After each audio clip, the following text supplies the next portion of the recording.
मी उमेश विक्रम वाघुंडे, राहणार ताडतगाव, तालुका अंबड, जिल्हा जालना.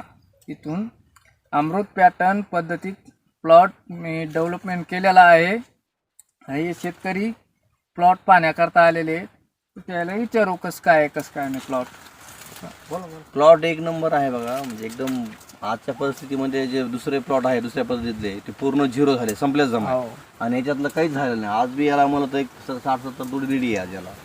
एकदम चांगला प्रयोग केला यांनी. म्हणजे शिवशंकरराव वाघुंडे साहेबांच्या मार्गदर्शनाखाली चालू आहे हा. खूप एक युवा शेतकऱ्यांना चांगलं मार्गदर्शन करता येते. आणि अशी मुलं खूप कमी आहेत. आता पहिली वेळेस असल्यामुळं थोडं नवीन असल्यामुळं ॲव्हरेज कमी येईल, पण याच्या मार्गदर्शनाखाली नंबर 1 प्लॉट. तर तुमचा ॲड्रेस काय? आमचं पांडुरंग चौरे, भालगाव, तालुका अंबड, जिल्हा जालना. तर शेतकरी मित्रांनो, आपल्या जालना जिल्ह्यात भरपूर असे प्लॉट अमृत पॅटर्न पद्धतीचे आहेत. तर या शेतकऱ्यांनी अमृत पॅटर्न पद्धतीने कापूस केलेला आहे. तर त्यांना आजपर्यंत आपण ज्या प्लॉटवर उभा आहेत ते या शेतकऱ्यांचं आहे.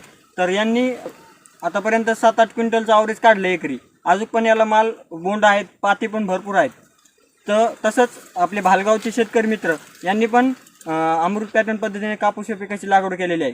त्यांचं आतापर्यंत किती ॲव्हरेज बसलं तुम्हाला? आतापर्यंत 13 क्विंटल.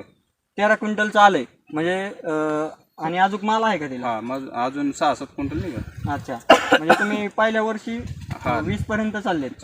20 प्लस होईल, कारण की मागचा पण कापूस तुम्हाला रिप्लेसचा पण फ्लॅश निघाल. तर पहिल्याच वर्षी चांगल्या पद्धतीने प्लॉट डेव्हलप केलेला आहे. ठीक आहे.